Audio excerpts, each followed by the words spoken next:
Hi, it's me Hari. അപ്പം എൻ്റെ കുറേ ക്ലോസ് ഫ്രണ്ട്സ് ചോദിച്ചു, നിനക്ക് വട്ടാണോ 75 ഹാർഡ് ചെയ്യാൻ, ചുമ്മാ ടൈം വേസ്റ്റ് ആണ്, ഒരു കാര്യമില്ല. അപ്പോൾ എനിക്കറിയാം ഇത് ചെയ്താൽ എന്താണ് ഗുണം അല്ലെ ദോഷം എന്താണെന്ന് എനിക്കറിയാം. ഓക്കെ, ലാസ്റ്റ് ഇയർ ഞാൻ കംപ്ലീറ്റ് ചെയ്തപ്പോൾ എനിക്ക് പ്രോപ്പറായിട്ടൊരു റിസൾട്ട് കണ്ടതാണ്. അതുകൊണ്ട് മാത്രമാണ് ഞാൻ വീണ്ടും ഇത് കണ്ടിന്യൂ സ്റ്റാർട്ട് ചെയ്യാനായിട്ട് റീസൺ.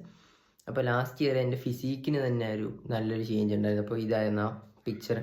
ലാസ്റ്റ് ഇയറിലെ 75 ഡേയ്സ് കഴിഞ്ഞെടുത്തൊരു പിക്കാണ്.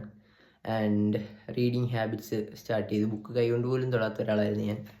ആൻഡ് ലാസ്റ്റ് 1 ഇയർ കൊണ്ട്, അതായത് 2025 ഞാൻ ഓൾമോസ്റ്റ് ഇത്രയും ബുക്സ് റീഡ് ചെയ്തു.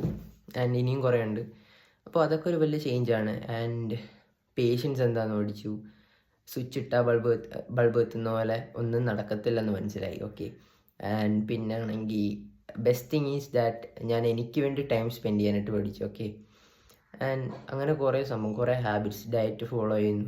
നേരത്തെ എന്ന് പറഞ്ഞു കഴിഞ്ഞാൽ ജസ്റ്റ് ജങ്ക് ഫുഡ്സ് കഴിക്കും, നല്ലോണം ജങ്ക് ഫുഡ്സ് കഴിക്കുമായിരുന്നു. ആൻഡ് ജസ്റ്റ് ഞാൻ വർക്കൗട്ടും ഫുട്ബോൾ കളിയും മാത്രമേ ഉള്ളായിരുന്നു, അല്ലാതെ വേറെ ഒന്നുമില്ലായിരുന്നു. ഇപ്പം ഞാൻ പ്രോപ്പർ ടൈമിൽ കിടക്കുന്നു, പ്രോപ്പർ ടൈം എണ്ണിക്കുന്നു, വെള്ളം കുടിക്കുന്നു, അങ്ങനെ കുറേ നല്ല നല്ല കുറേ ഹാബിറ്റ്സ് ഉണ്ട്.